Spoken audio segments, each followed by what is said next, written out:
નમસ્કાર દર્શક મિત્રો, પુસ્તક પરિચયમાં આપનું શૈલેષ પંડ્યા અભિનાશ યુટ્યુબ ચેનલ પર સ્વાગત છે. દર્શક મિત્રો, પુસ્તક પરિચયનો આજે 14મો એપિસોડ છે. આમ એવું લાગ્યું કે આટલા બધા પુસ્તકો હું એક સાથે જો વીકલી કાર્યક્રમ કરું તો અઠવાડિયામાં એક પુસ્તક વિશે વાત થઈ શકે. 2-3 કરું તો પણ એટલે મેં ડેલી આ પુસ્તક પરિચયનો જેમ બને એમ આ અઠવાડિયામાં 7 દિવસ આપ સુધી પુસ્તક પરિચય કાર્યક્રમ આપ સુધી પહોંચે. જેટલા પુસ્તકો મને મળ્યા છે એ પુસ્તકો વિશે હું વાત કરી રહ્યો છું. આદર ભાવથી મને પ્રેમથી મને ભેટ આપ્યા છે તો એ પુસ્તકો વિશે હું વાત કરું. પુસ્તક પરિચય એક નવો ઉપક્રમ છે. સોશિયલ મીડિયામાં ઘણું બધું જોવાય છે, રીલ્સ જોવાય છે. તો અત્યારે પુસ્તકોનો પ્રેમ અકબંધ જળવાઈ રહે એવો હેતુ છે. આટલા બધા પુસ્તકો લખાય છે. કેટલાય કવિઓના નામ આપ જાણતા નહીં હોય, કેટલાય લેખકોના નામ આપ નહીં જાણતા હોય. એટલા પુસ્તકો અઢળક અનેક પ્રકારના મળ્યા છે. આપને સૌને વિનંતી છે કે એકવાર તો એમાં જઈને આપ જુઓ કે પુસ્તક કેવું છે. થોડીક મેં એની વાત કરી છે, પ્રસ્તાવનાની થોડીક વાતો કરેલી છે, અને અંદરથી કવિતા હોય તો કવિતા, નિબંધ હોય તો નિબંધ, એમ મેં મારી રીતે આપ સમક્ષ મૂક્યું છે. મારો નાનકડો પ્રયાસ છે. અહીં કોઈ મારો સ્ટુડિયો ઘરમાં કોઈ મોટો છે નહીં. મોબાઈલથી શૂટિંગ કરીને લાઇટ લાવ્યો છું ને આપ સમક્ષ મૂકી રહ્યો છું. એક ભાવથી મૂકી રહ્યો છું. ટેકનિકલ મેટર એટલી બધી કરતી નથી. એ બધું થઈ જાય, એ બધું થઈ જશે. પરંતુ જે વસ્તુ પહોંચવી જોઈએ એ સીધી પહોંચે છે તમારા સુધી, એ મહત્ત્વની વાત છે. Content is important. જાગ જમાળ અને કેમેરા સેટઅપ ને એ બધું કરવાનું હોય, એ ટેકનિકલ સપોર્ટ જરૂરી છે. એ બધું થઈ જશે, પરંતુ કન્ટેન્ટ ઇઝ ઇમ્પોર્ટન્ટ. એટલે કન્ટેન્ટ મારે તમારા સુધી પહોંચાડવું છે, એ મારો ભાવ છે. એટલે પુસ્તક પરિચય કાર્યક્રમ આપ સૌનો છે. આપને ગમે તો એને લાઈક કરો, શેર કરો, ગમતાનો ગુલાલ કરો, કોમેન્ટ કરો.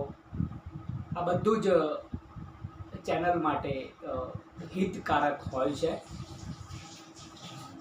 બાકી તો આપ સૌને ગમશે જેવો મને વિશ્વાસ છે. આજે મારે જે પુસ્તક વિશે વાત કરવી છે તે અર્થની શોધમાં ડૉક્ટર નીતિન વોરા. આદરણીય ડૉક્ટર નીતિન વોરા સાહેબ અનેક મેડિકલ ફેકલ્ટીમાં અનેક જગ્યાએ મોટા મોટા પદ ઉપર રહીને કામ કરી ચૂક્યા છે. છેલ્લે એ સોલા સિવિલમાં ડીન તરીકે નિવૃત્ત થયા. એમ અનેક જગ્યાએ એમણે કામ કર્યા છે. મેડિકલ એસોસિએશન્સથી લઈને બધી જ જગ્યાએ. ડૉક્ટર નીતિન વોરા સાહેબનું કવિતા પણ લખે છે, લાગણીશીલ રુજુ સ્વભાવના. અર્થની શોધમાં ગુર્જર સાહિત્ય પ્રકાશન દ્વારા આ પુસ્તક પ્રકાશન પામ્યું છે.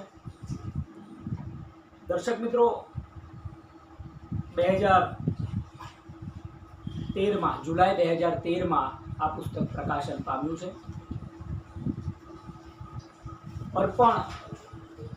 તર્પણથી ઋણ જેમનું થાય નહીં ઓછું તેવા મારા માતા સ્વર્ગસ્થ નિર્મળાબેન સુમનચંદ્ર વોરા તથા પિતા શ્રી સુમનચંદ્ર હીરાલાલ વોરાના પુનિત ચરણ કમળોમાં. પ્રકાશક સંસ્કાર સાહિત્ય મંદિર અને વિતરક પણ એક છે અર્થની શોધમાં.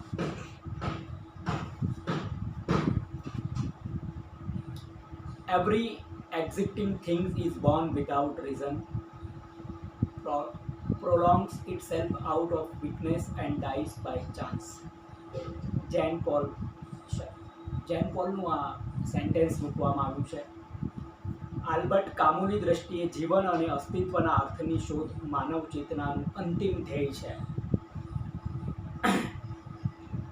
એ પ્રારંભિક વાત મૂકે છે. જીવનની કેટલીક ઘટનાઓ અનુભૂતિને તીવ્ર કરી દે. જીવનની કેટલી ઘટનાઓ અનુભૂતિને તીવ્ર કરી દે ત્યારે ગૂંટાયેલી સંવેદનાઓ કોઈને કોઈ રીતે વ્યક્ત થઈ જાય છે.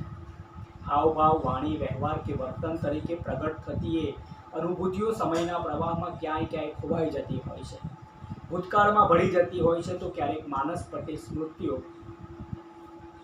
માનસપટે સ્મૃતિઓ થઈને સચવાઈ રહેતી હોય છે. પણ જો એ કાગળ ઉપર અવતરે તો સર્જન પ્રક્રિયા થકી કૃતિઓને જન્મ આપી જાય છે.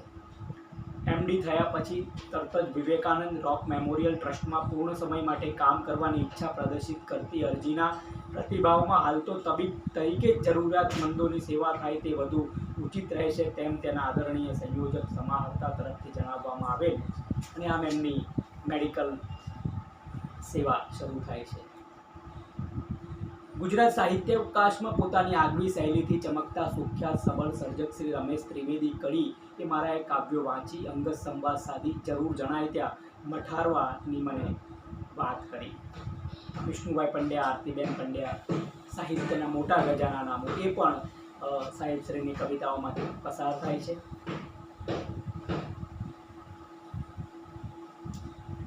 ગમતાનો ગુલાલ વાચકો સહભાગી બધાએ મને પ્રેર્યો તે સર્વનું આજે અંતઃપૂર્ણ સ્મરણ કરું છું. ડૉક્ટર નીતિન વોરા,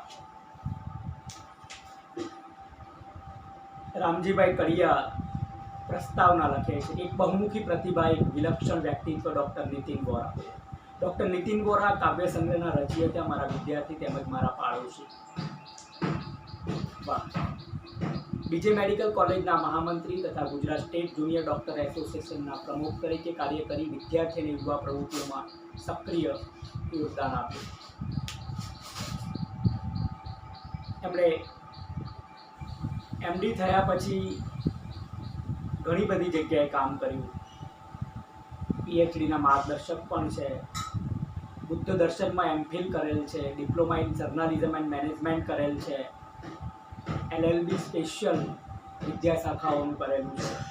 આમ સાહેબનું ભણતર પણ એટલું જ છે. સ્વૈચ્છિક સંસ્થાઓ સાથે સંકળાઈને પણ એમણે આ કામો કર્યા છે.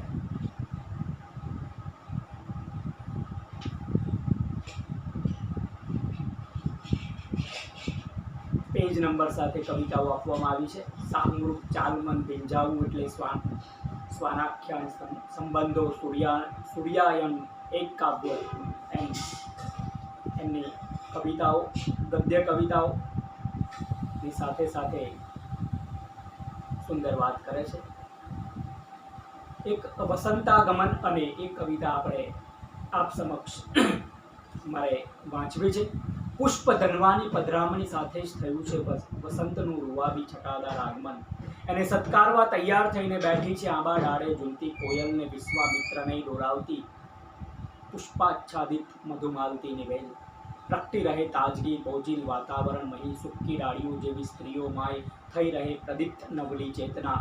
ઠારેલા કુલસાનો અગ્નિ વાસંતી પવનથી ફૂંકતી પુનઃ પ્રજ્વલિત થઈ ઉઠે છે એકદમ ફૂંકાળા મારતો ને નવોડા પ્રકૃતિ. કેવી જાણે નીકળી પડી છે અભિસારે ને વસંતો પ્રાણપ્રિય સ્વજન જેવી આવીને આ ગઈ. વસંતો આવશે ફરી ફરીને આવશે ફરી, વાસંતી વાયરાઓ મહેકશે ફરી, કળીઓ પુષ્પ બનીને પાંગરશે ને અદ્રશ્ય રંગે રંગાયેલું યૌવન ઝૂમી ઉઠશે. નજર સામે ફરી ફરીને ઝૂમી ઉઠશે કામળગારો કે ફૂલો પણ વનમાં પ્રવેશેલા પેલા પૌધોનું શું. સુંદર કવિતાઓ. છેલ્લે એકલતામાં પણ ખાલીપો પણ અંતે ખાલી ન નીકળ્યો, એકલતામાં પણ હતું કોઈનું હોવા જેવું. ક્યાં વાત હે. અર્થની શોધમાં વિષ્ણુ પંડ્યા છેલ્લે આવકાર આપે છે. ડૉક્ટર નીતિન વોરાનો એક વાર્તા સંગ્રહ ખામોશી ઘણા વર્ષો પહેલાં પ્રકાશિત થયો હતો. એમાં આલેખાયેલી બધી વાર્તાઓ પાત્રો યુવા મન ધરાવે છે, અને આજનું યુવા ચિત્ત શેની પહેચાન કરાવે. એના પડે પર સર્જાતા તૂટતા સ્વપ્નો, એનો વ્યર્થ અને સાર્થ આક્રોશ, તેનો તન અને મનમાં માધ્યમ દ્વારા કંઈક ખોજનો પ્રારંભ, તેમાંથી નિપજતી ભ્રમણા, વંચના, હતાશા, વૈફલ્યની વૃત્તિઓ અને તેની પ્રતિક્રિયાઓ, સંકલ્પો વિકલ્પોની વચ્ચે આવતા હિમશિલા જેવા સંકટો. આ સઘળું બાયોલોજિકલ રીતે પણ કેવળ યુવા જિંદગીમાં સંભવી શકે છે. આમ કહી વિષ્ણુભાઈ એમને આવકાર આપે છે. આ પ્રયાસોની ભીતરમાં બેઠેલા કવિની ઉપસ્થિતિને કોઈ નકારી શકે તેમ નથી, એવું કહી નીતિનભાઈ ને આવકારે છે. અર્થની શોધમાં આ પુસ્તક વિશે આપણે આજે પરિચય કર્યો છે. પુસ્તક પરિચયમાં દર્શક મિત્રો આપને ગમ્યું જ હશે, ગમતાનો ગુલાલ કરવાનો છે. જય કવિતા.